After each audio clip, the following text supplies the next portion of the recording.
back to another special episode of the Epic Experiment Podcast.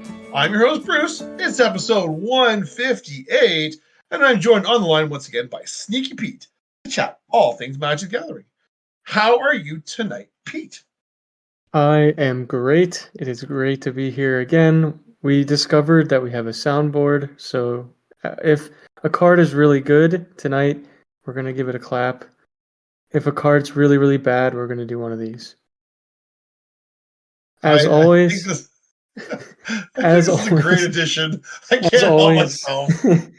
I'm not sure if we're going to survive the air after this, but as always, you can find us on the lotuscouncil.com. We're on some Discord servers. We have email, we have X, we have all of the goods, and they're all in the show notes.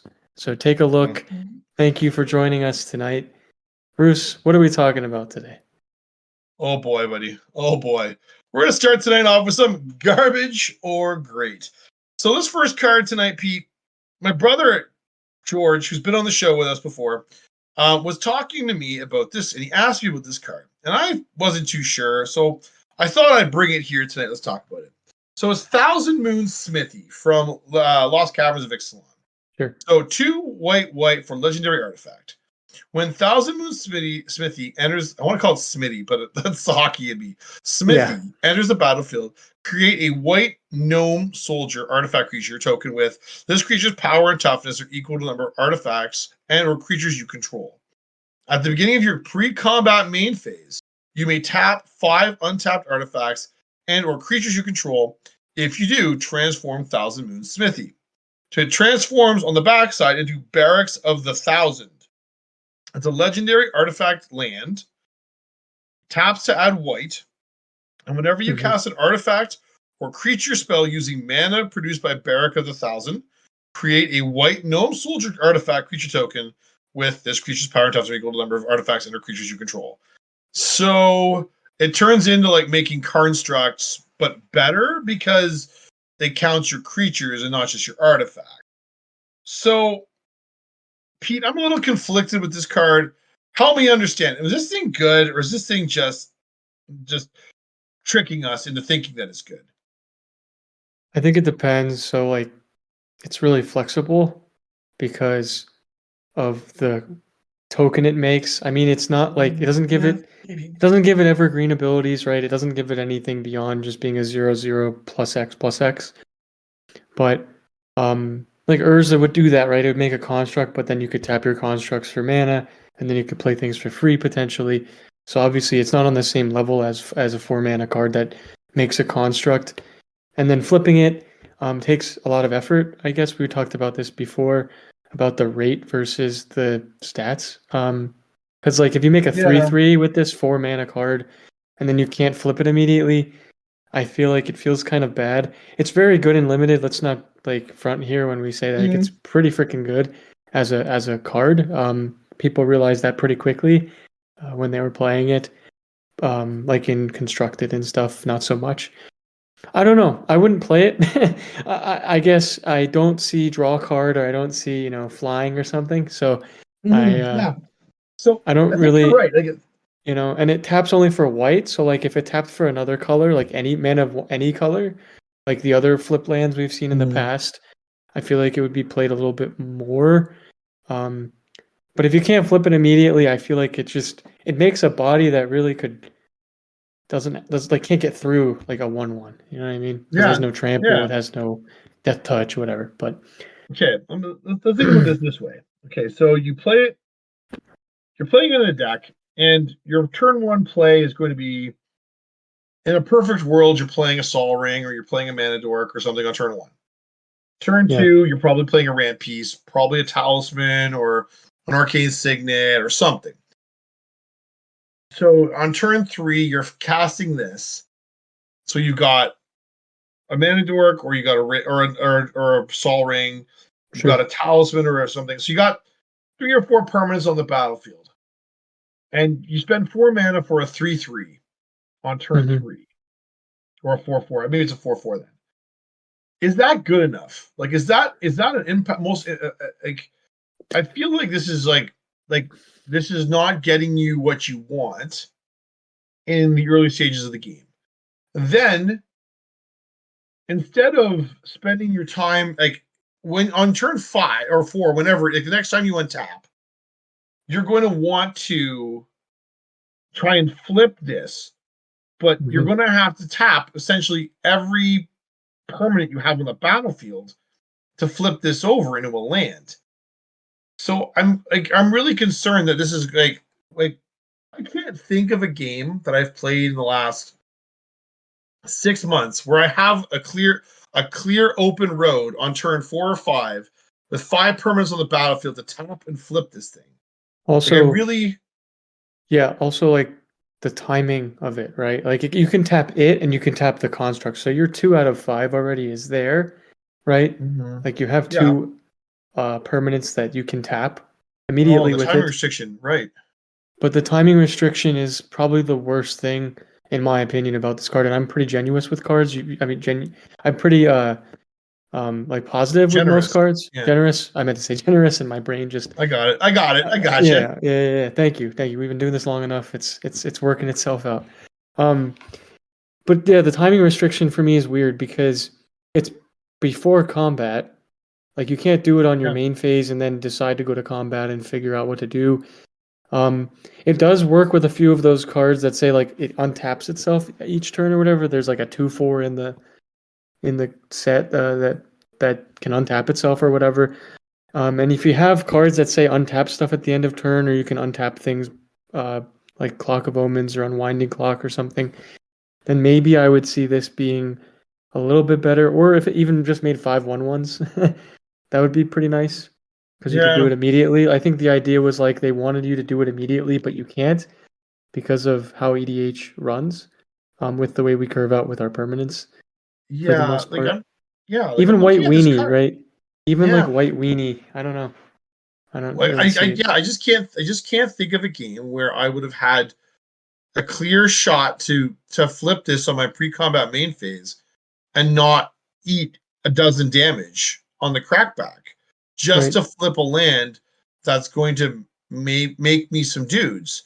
Like, and it's only realistically going to make you 1 dude a turn unless you can, like you say, you can do something pretty spicy with it where you can untap it repeatedly. I think this card isn't very good. That's what I've concluded. I think in talking about it, I think I'm kind of off it. And my brother's pretty excited for it, but I have to admit, like I think this is probably a trap. Because like if you're right, you're comparing this to like Urza. Like Urza's in a whole different weight class than this thing. Like, and that's another 4 mana permanent that makes mana not unlike this, but it's going to make you way more mana, way more dudes, and be far more impactful. This is going to get left and ignored, and you're not going to find a chance to flip it. So, I think this is a bad card. Can I kick those sad horn now? Yeah, I think you can. Yeah, sad horn time. Yeah, sorry about that. Thousand Moon Smitties. What have you got tonight, my friend? So I have an artifact as well, but I think this is a lot better than what we just discussed because of its utility. And a lot of people have a lot of recursion nowadays, so Graveyard Hate is very, very premium, I would say. So anyway, to cut to the chase, this is called Nautiloid Ship. It is a little bit pricier than most of the cards we've discussed in the past, at a whopping like $2.50. So it's like a cup of coffee. It's an artifact vehicle that has flying. When it enters the battlefield, exile a target player's graveyard. So you can target yourself if you wanted to. Whenever Nautiloid Ship deals combat damage to a player, you may put a creature card exiled with Nautiloid Ship onto the battlefield under your control, and it has crew 3. This rate to me is just fantastic. But what do you think? So, okay, like I like the enter the battlefield clause. Like I think the ability to exile target player's graveyard is amazing. And I like the fact it gives you the flexibility to zap your own if you need to. Like if you've got something scary in there and one of your opponents has got an active reanimation deck where they've got the virtue of persistence on the battlefield, or they've got something that's going to go get that scary thing from your yard. No, you can nuke your own yard. Away we go. 4 mana for a flying like vessel. It seems good to me. And you can then rig like you can use Ship deals combat damage to a player. You may put a creature card exile with non-alloyed ship on the battlefield under control. So you get a way to use all those cool creatures that you just zapped into your yard. So I think this is like, the only part about it that I'm skeptical about is the crew 3, because that is a real cost.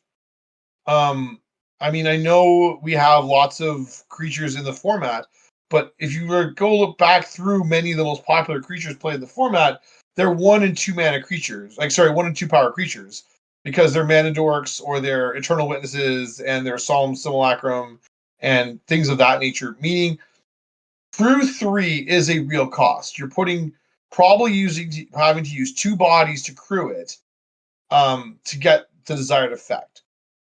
I'm not saying that's going to deter me and slow me down, but there may be decks that are looking to utilize their resources differently, and this may not suit their game plan. I think a colorless artifact that has this effect is going to, by and large, be something most people are looking for. So I think I'm pretty high on this one. I think this is a good deck, a good inclusion. $2.50. It means you skip your Starbucks coffee, and you're probably, you can probably go pick it up after work. I'm in. I think it's good. I'm prepared to sign on board. And what other thoughts did you have going through? Like, you obviously had some sort of play in mind with this. Like, what were you thinking specifically about this one? I'm thinking about like that rare game when it goes very, very long. Or the person is super greedy with their graveyard. Because a lot of this happened to me recently with people using their graveyard to very great effect to just blow people out. Even if you don't get to play any of the creatures, you're still getting rid of a resource completely for 4 mana of any color. And the vehicle has evasion, so you're hitting people for 5 in the air. It's pretty hefty after a while to keep getting hit by that. I think that it punishes people for being too aggressive with their strategies. And then, I don't know. I mean, I would honestly just play it as graveyard hate in a deck that required me to attack anyway, because swinging again for that amount of damage in this game is not to be looked at lightly. And the fact that it's from Baldur's Gate, I feel like people have slept on that set long enough that they're starting to realize some of the cards in the set are very, very good. This being printed at Mythic, and the potential to, what if you barely play any creatures? Like, here's the other example. Maybe you're playing a few combo creatures that you want to get back. And this is a way to get them back. Then this is a creative way to like do that. I don't know. I feel like I haven't seen this enough played to really see the impact beyond what it says on the card. Because you know how like you play a card and you think it's good, and it just doesn't really work out the way you want it to, so it becomes one of those 101 cards or 110 cards out of 100 cards. So, I don't know. I feel like it'd be fun for me to see this being played against me, just to see how it would work. And especially if like I was playing a deck that cared about the graveyard and they stole one of my really premium creatures, I'd be like, that's really cool that they did it that way. So yeah, I think you would find if they, like, for instance, like someone played this against your Rutstein deck, you'd be like pretty disappointed. Because it would do a good number again, like curtailing your graveyard shenanigans and derailing you. I know if I played my Sidisi Brood Tyrant deck that's looking to actively mill things into my graveyard, I'd be really disappointed if my graveyard got nuked, and then turned into a giant flying beater. So I think as well you can do this multiple times, because it says whenever non-alloyed ship deals combat damage, you may put a creature card exiled with non-alloyed ship onto the battlefield under your control. I don't think it cares about which non-alloyed ship sees it per se, but I have to double check. I think you're the correct. Rules. Yeah, so I think if you flicker it and you now have a new non-alloyed ship that next exile the second player's graveyard, and then attack with it on your, because you've given it haste somehow, you could get any creature that a non-alloyed ship. That's how I read it too. We'll have to go ask a judge. But I mean, I think there's good potential there too, to get a whole variety of targets, really. So I'm pretty interested in this one. It's one I haven't given a lot of thought to until you picked it to talk about it, but I think it's something that I probably underrated and is probably worth revisiting. Yeah. And for this one, because we're sort of split on the fence, I'm gonna just do this instead of the clap here. Okay. So I think just a nice quack. works pretty good for me. All right. I like that. I like the quack. I like the quack for cards around the fence. We So we can't got the overdo sad it. home. We can't overdo this each week, but Well, I mean, you know. I'm always for a good duck quack, so that's always fine by me. All right. We got one more card here. This card is interesting. Only because nobody's ever heard of it. So this is Laser Screwdriver, which makes me laugh excessively. Yeah.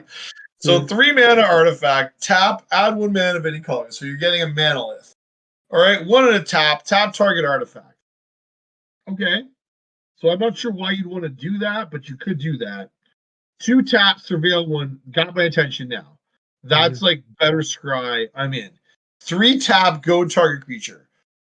So I get to have a mana rock. I get to have something that taps down problematic artifacts.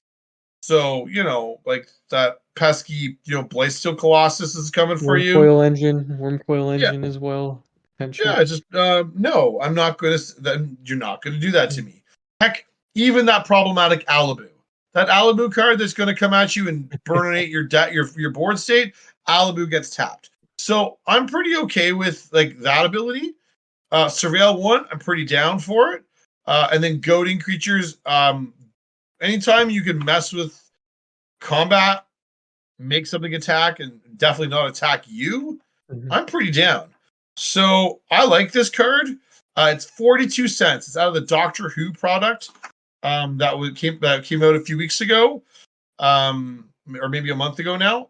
I think I'm pretty on board. I think this card it starts to hit enough notes as some versatility and flexibility as a 3 mana rock that, as much as I don't like 3 mana rocks, this would be one I'd be prepared to play because it has additional utility beyond just being a mana rock.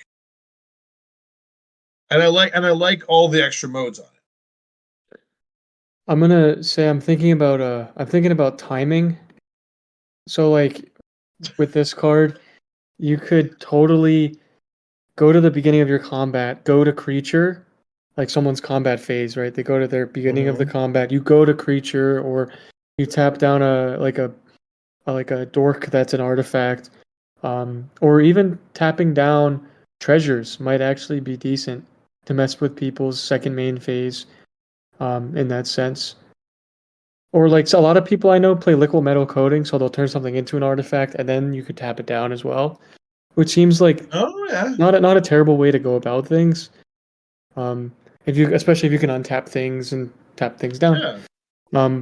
Just the utility of the card is neat. Like, it's very weirdly enough Doctor Who for me. I think I wasn't a huge fan of the series, but I like the concepts explored in the show. So I don't know, jolting somebody with a screwdriver to me is kind of funny to think about, like during a game.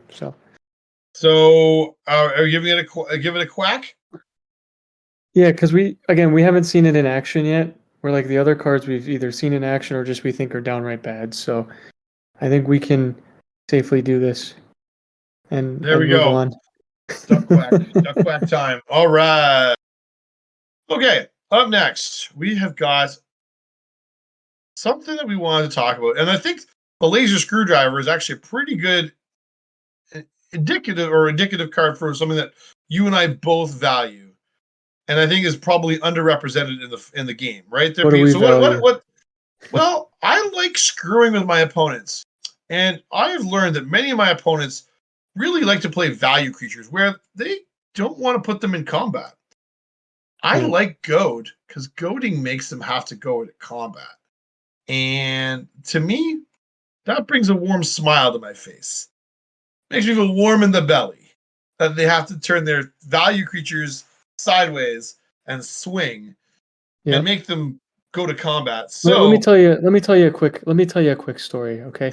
Story time about with Pete. This exact situation. So story time with Pete. So we had a guy I played with this was several months, maybe a year ago, and he played a deck with Toxrill in it, okay? And I was playing a tokens deck, and it was kind of sad. But he tried to flash Toxrill in and then do something before combat started, but I already declared combat, and he couldn't cast spells during combat. So Mhm. we had a little argument, and I ended up killing him on the crackback in that same combat phase. When Marisi did work in that, which is probably the most famous goad creature that we've had besides like Grenzo, back when we've started playing this format, right? Like Marisi was one of the most annoying cards to deal with because of you deal combat damage to your opponents.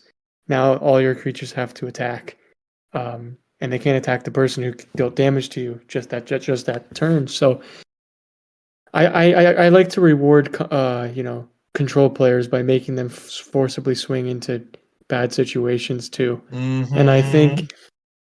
I think incentivizing combat in general in EDH, we've talked about this before, is a great way to speed up the game and also make the game more interesting because combat is a huge part of this game that we love. So I think I agree with you 100%, Pete, because I think we oftentimes commander players are prone to trying to get too cute I with their agree. deck construction. And Mhm. so sometimes just forcing them to make their creatures turn sideways is really, really useful because they haven't put a lot of creatures designed to attack in their deck, and they're using value creatures of mana dorks and all this stuff, and now they have to attack. And presumably you're doing this and you're putting them in a bad spot. The other thing I also like is that lots of people in Commander like to use their life total as a resource to draw cards, to do other goofy things. And so having stuff like goad and forced combat mechanics that are going to pressure life totals is ultimately very positive because it means that they're going to have just not have that much life to play with when they go to do something, whether it's ad nauseum or they go to try and use that greed they have sitting on the battlefield, or whatever other card like, ability they have to try and turn their life total into a resource. And so, you know, pressuring people's life totals, you can't do it all yourself. And if your opponents aren't inclined to get attacking, well, you could fix that with some forced combat mechanics. And I'm a big fan. It's kind of a great way to equalize and force players who got combo pieces to go put them in risky situations and get them dead. So I'm a big fan. I really like this as a mechanic.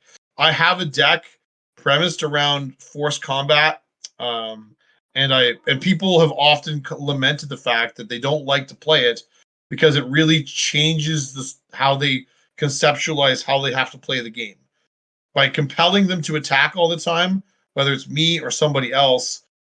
They're really there's a lot of consternation, and they're like, "How exactly do I do this?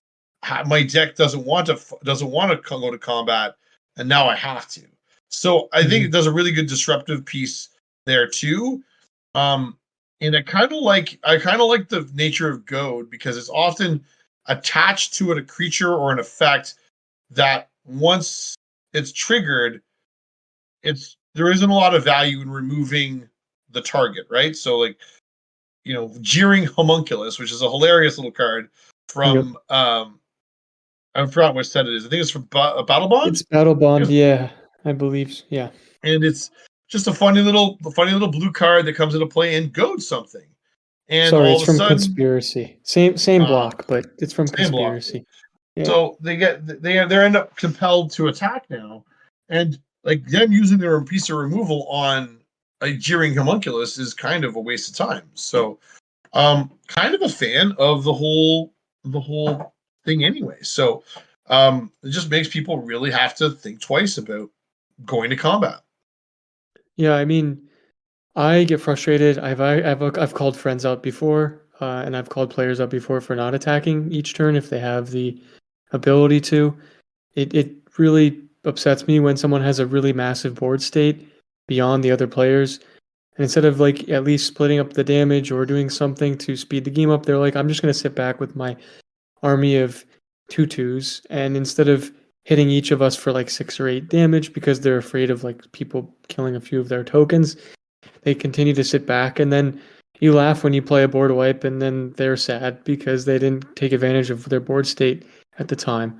So I guess what we're trying to say is overall, combat is a very useful place to create a lot of good advantage for you as a player. It's why Magic has this phase beyond other card games where the combat phase is not as complex with the way it's worded and the way it runs.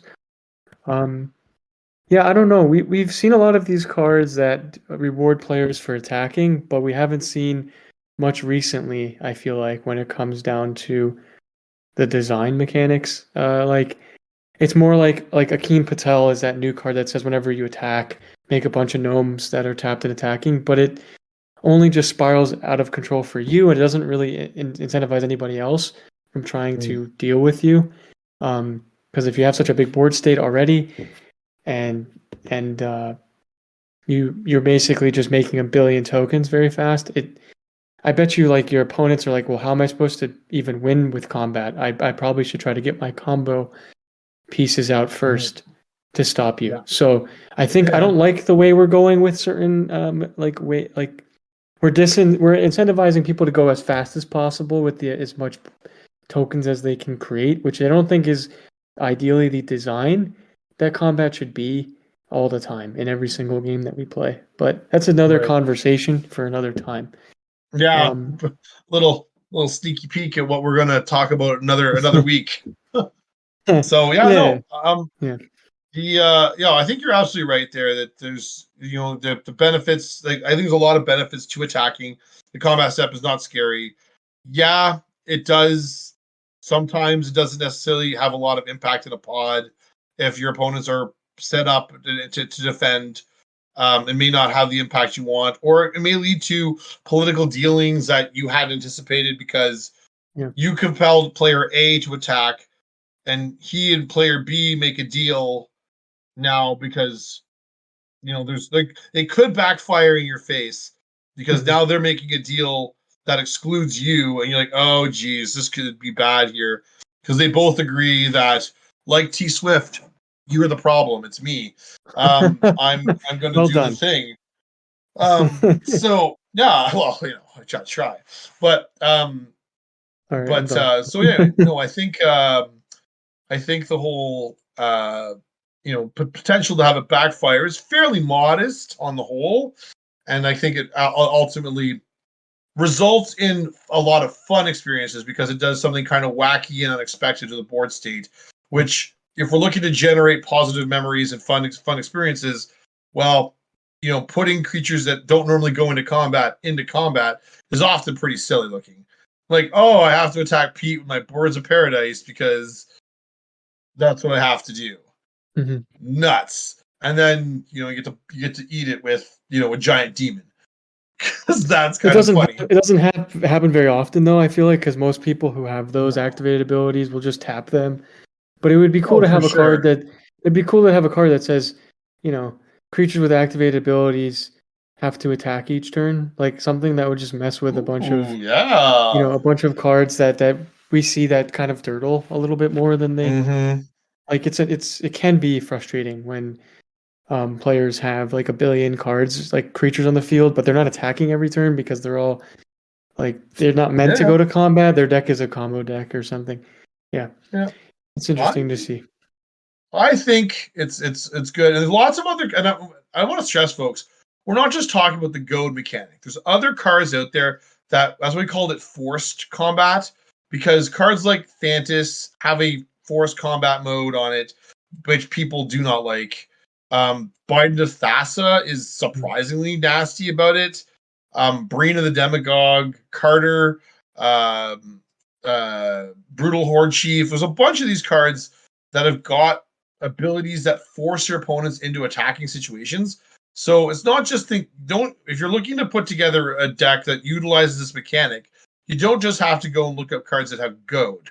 There's lots of cool cards out there that are kind of obscure. I don't think I've ever seen Brutal Horde Chief get played in a game of Commander, but it's got a really potent effect. And if you're not familiar with it, I suggest you go and check it out on Scryfall and find out for yourself what a Brutal Horde Chief does.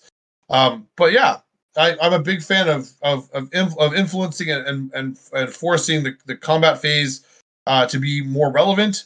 I think it's ultimately beneficial for the game, and we think you should be doing more of it, don't we, Pete? Yeah, and then by extension, I've heard of players that I play with in Discords and stuff. They make decks that are like they're like lure decks. So basically, they force you to block, which I think is also fun because you're basically forcing trades, which would happen normally anyway in like a limited and a constructed format in 60 card. Mhm. So I do enjoy that sort of strategy where it's like this creature must be blocked if able, or all creatures blocking must block this creature or whatever. And I think that also creates a nuance in the game that we are missing sometimes when we like I've been on the end of it where I literally cannot block or like it just can't there's nothing profitable for me to block. So I'm taking like 20 damage each turn because I'm Yeah. unable to actually block. So I don't Yeah. know. It's interesting. I think we should see more of it. And not to digress, but I think um, looking at it in a budget perspective, it also makes the game a little bit more fair for people if they're under a specific constraint. So Yeah. yeah. Not wrong. So All right. I like it. Good conversation. I like that one. And so, folks, go look for forced combat. You will be appreciative, and your opponents will not like you. Yeah. Yeah. Good All times. right. Segment 3. We're gonna have a magical third segment here, Pete. For our third segment tonight, because up to this point we have talked almost nothing about cards from Lost Caverns of Ixalan. Yeah. So let's take some time. We've had a chance to process a little bit what's going on in the set. Um, and there's some cards that I'm sure you and I are both kind of excited about. And so today would be a good opportunity for us to talk about something that gets the old juices going, gets us excited, and something that we want to build on the go forward. So Pete, what sort of like is there anything that caught your eye from the set that you're saying, boy oh boy, that looks like a fun commander. I think I can do it for keep it pretty budget friendly so our audience can get into it too. Like what sort of caught your eye? It's tough because like we had agreed originally to do the same commander and just build it differently. But I guess when I start deck building in general, and we'll talk about this another time too, but the way we look at a card, like I wanted to do $100. I thought that was a nice challenge for us both because we are a budget friendly channel. I like this Zawoya deck that I built in like 15-20 minutes because he's like pretty good in limited, but like in commander, it's very like a stipulation. It's very difficult to, I'd say, pull this off unless you're like, you know, playing it really quickly and you're able to cast the card really fast to punish your opponents. I just like the send as a mechanic. I've always liked to discard and draw cards in games and rip through my deck, and I love Rakdos as a color combination. So uh, I tried to build this for like $100. Uh, I think I succeeded regarding the value that it could create Mhm. as a deck. And if our audience is not familiar, but Zawoya, it has Death Touch as a 2/2. At the beginning of your end step, if you descended this turn, each opponent may discard a card or sack a permanent. Zawoya deals 3 damage to each opponent who didn't. So it's a fair sort of punishment sort of card that punishes your opponents for being a little bit greedy with their board state or greedy with their cards in hand. So I don't know. I don't know how it would work. I know $100 is not too difficult nowadays to really pull off. There's some good cards in here. Bone Miser's probably the best card. I wanted to use Inti and Zawoya because I think together they're really, really strong and really good. So Inti's that mono red card that, discard a card, exile the top card. You can play it till your next end step or next end of turn or whatever. And it gives something trample and buffs the creature. So originally it would have been easier to do that, but I didn't want to do just one color. I figured doing a 2-color deck would be more fun. So the No, long and the short of it. I like this. I like this list there you got here, Pete. Audience will, although the show notes will have the lists available to you, so you guys can check it out for yourself and see what if you're interested in a Zoyoa deck or some sort of black descend deck. You can definitely get a handle on this. and sort of see what direction Pete took it.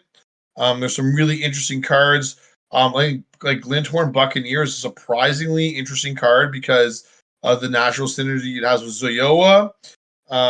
Because when people start discarding cards and you start being able to deal damage, and that seems good to me. But yeah, no, I think the deck's pretty cool, very sweet. Some cards I haven't seen before, like I'm having to read them now, like from the Catacombs. I'm not familiar with. Oh yeah, we talked about that just the other week. So, from the Catacombs, Chain Reaction. Oh, that's kind of spicy. Yeah. Yeah, so I think I'm a fan. I think this looks really nice. It's really interesting. Some of the cards I haven't seen before, like Decaying Time Loop, I haven't seen that card at all. But that seems pretty neat. So yeah, no, I think it looks like a fun deck. I think Zoyoa is an interesting commander. I've played it on Arena in Limited, and it was surprisingly impactful there. So I'd be quite happy to give it a try here. You might find that you can't play it against the biggest boys, but you could play if everyone's brought $100 deck to the table tonight, you can probably play it no trouble. Anyway, it looks good. I'm gonna be honest, so Zoyoa looks cool, but my eyes were turned somewhere different. I'm not gonna lie. So I was interested in Saheeli, the Sun's Brilliance. I think this card is sweet. So Saheeli the Sun's Brilliance is red and a blue for a 2/2 legendary creature, Human Artificer. Red, blue, tap. Create a token as a copy of another target creature or artifact you control, except it's an artifact in addition to its other types. It gains haste. Sacrifice it at the beginning of the next end step.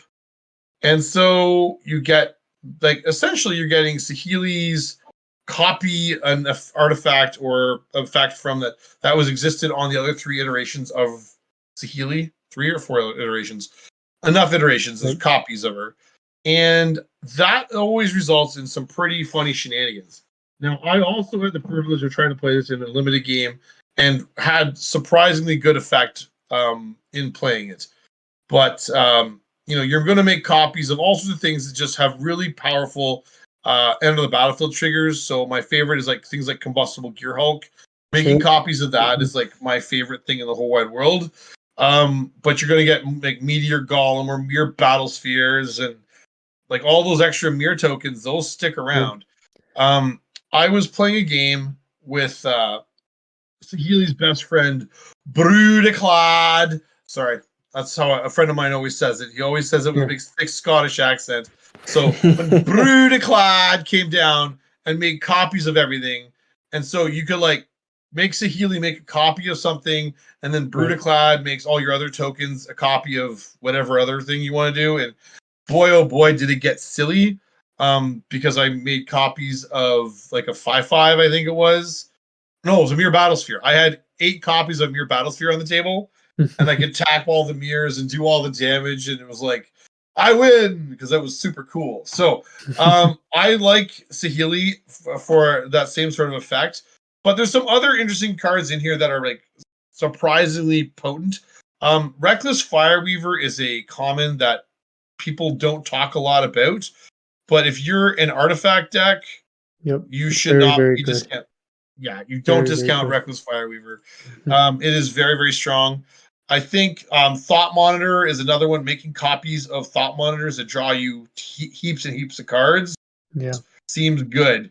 But on top of it, folks, you're having lots of artifacts. Unwinding Clock is your friend, and so is Intruder Alarm.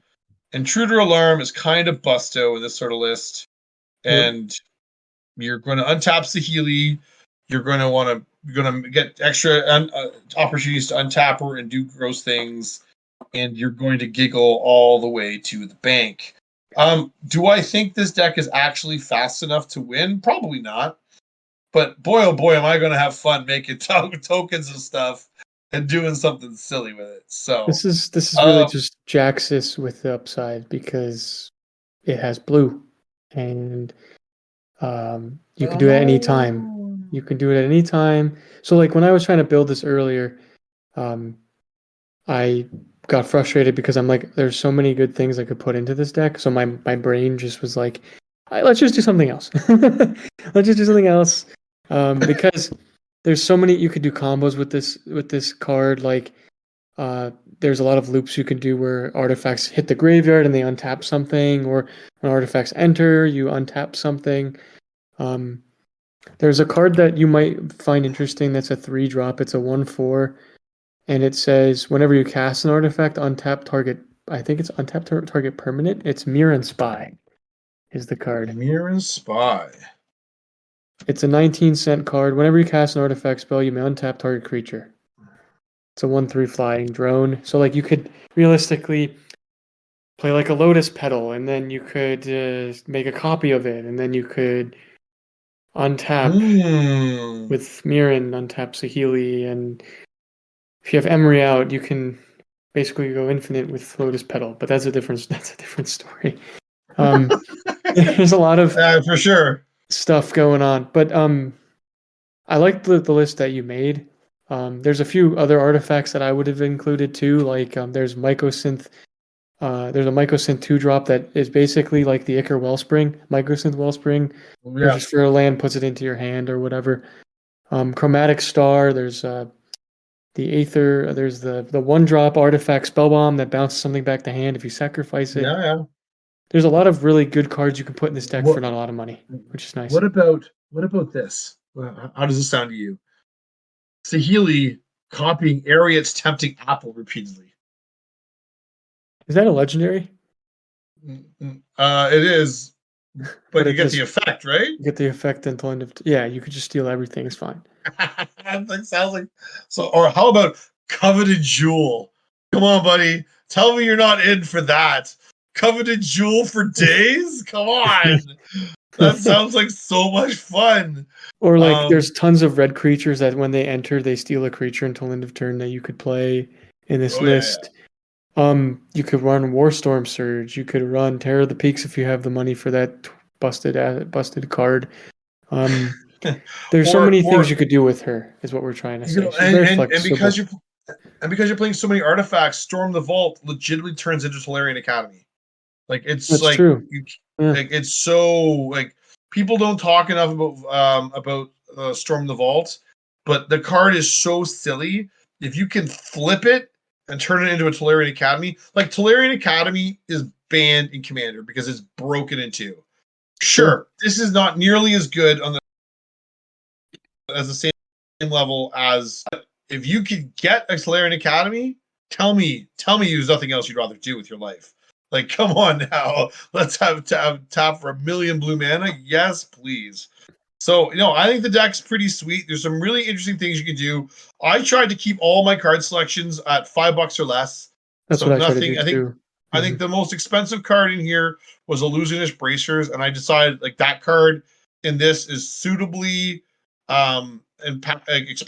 useful with the Saheeli because it doubles the trigger.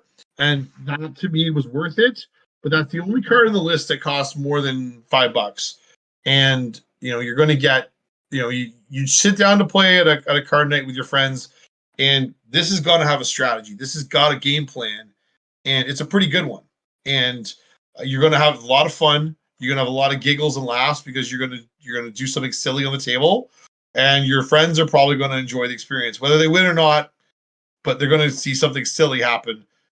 And then sometimes that's worth it. That's all you need to do. Just do something silly.